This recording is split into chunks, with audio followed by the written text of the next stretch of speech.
Welcome to this little video about the Nikon Nikkor 135 2.8D lens, a purely manual lens that comes highly recommended from various experts. In this video I will cover why I think it's a good idea to buy a Nikon vintage lens in general, what's the application for this focal length, what are the specs, the pros and cons, how does it sit with the alternatives, my take on the lens after using it for a little while and some sample shots, and then some links to further videos on the subject. One, a review of exactly the same lens, and another of the use of a 135 Samyang lens, the pros and cons of using such a lens. Let's dive right into why I think it's a good idea to buy used gear and buy a Nikkor vintage lens. I think in every investment that we make, we are trying to basically optimize our budget so we get as much for bang for the buck as possible. And I think of course the more you pay, this is the x-axis here, the more you pay, the more value you of course get, but there is a declining return on that investment, so that this curve flattens, so that the more you pay, of course you always get more, but there is a point of diminishing returns, as it is called, also known as the sweet spot, where your investments, you have to pay a lot more in order to get a marginal improvement, whereas down here you pay a little bit more and you get a whole lot more. So the sweet spot, I guess, is what most of us are looking for, and I guess that's why most of us are driving Volkswagens, while not so many of us are driving Bentleys or Rolls Royces. The beautiful thing is that you have an option here if you're willing to give up a little bit of prestige by not buying the latest model or the latest technology, and give up the good feeling of unboxing a brand new thing, i.e. buy used, or combining the two. You can push the curve that I just showed you to the left, and that is dramatically. I will though say that you should always, in all investments, cling on to your decision criteria and what's important to you, your personal preferences. I find myself that I can be so excited about a low price that I buy something that I basically don't need.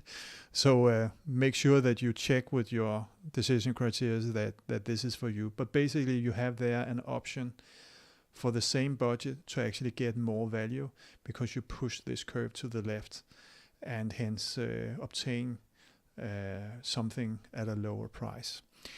And this is basically why I am so much in favor of buying used gear and used Nikon lenses on eBay. You get access to equipment that, at least within my budget, no chance of reaching. So what is the application for a 135 prime lens? I guess if this is the solution, what was the question then? I think many use the 135 as a portrait lens, and here it competes with 85 millimeters, or it supplements it, but I think it does a good job at portraits.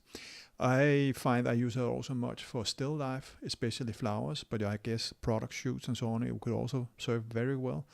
Street photography could also be an application, and then of course friends and family and vacation. If you attach this to a cropped body, then it becomes 200 millimeters due to the crop factor, and then it's certainly a short tele, so that's also an option. What is this lens then? Well, it is an FX lens, and it is a 135, as I've said a few times. And it comes with an aperture that drops down to 2.8 up to 32. It has a not so small minimal focal distance of 1.3 meters. I believe that's 4.5 feet. It is relatively light at 430 grams.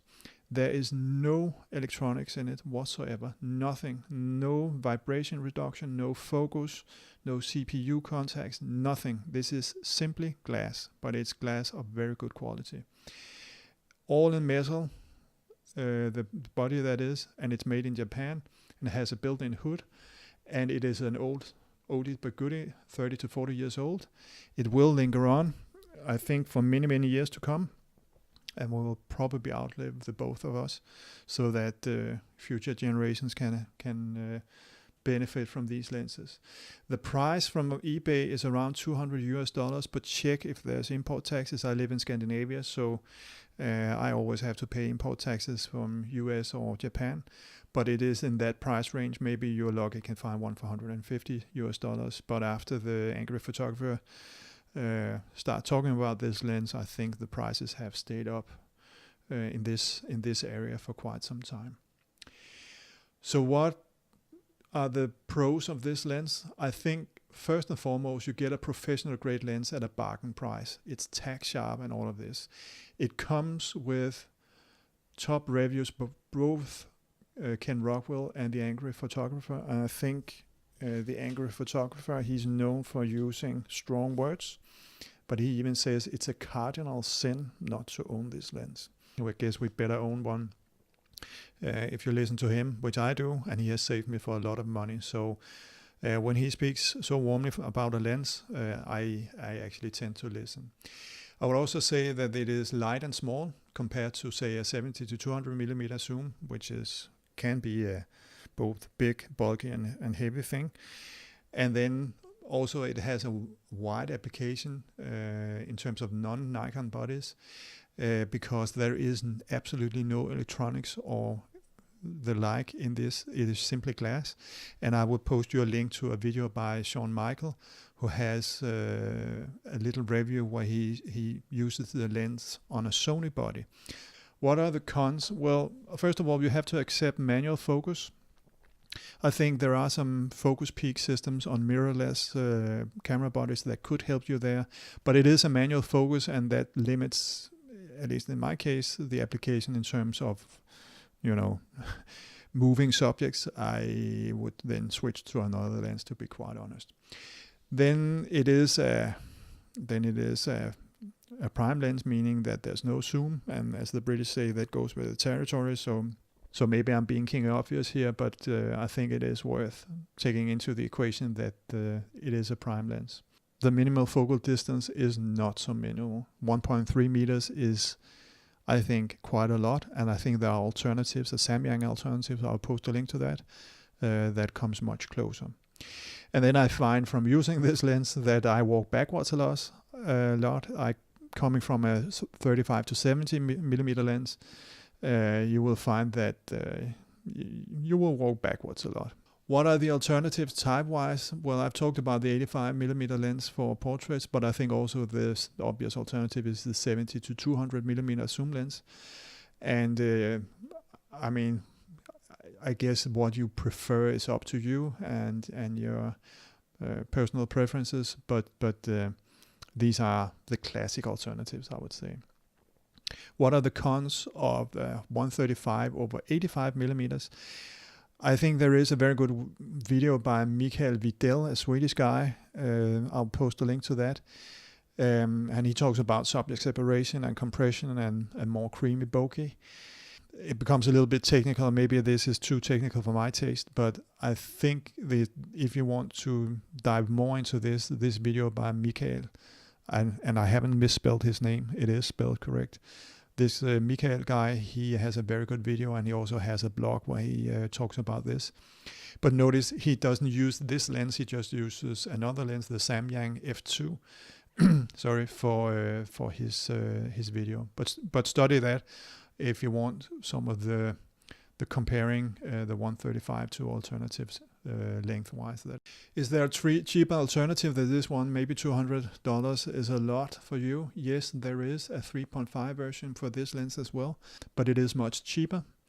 And I mean much. It's 1/3 of the price last time I checked.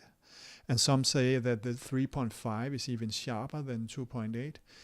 Others disagree. It seems to be going a little bit back and forth when I check the various blogs, but know that there is an alternative. So if you are in dire straits in terms of your budget, this 3.5 may be an alternative worth investigating.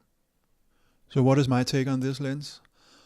Well, if you can accept that it's manual focus, I would say this is a fantastic lens. You should be aware though that 135 is a little bit of an odd, in my mind, an odd length to work with. And as I said, you will back up, or you will walk backwards a lot.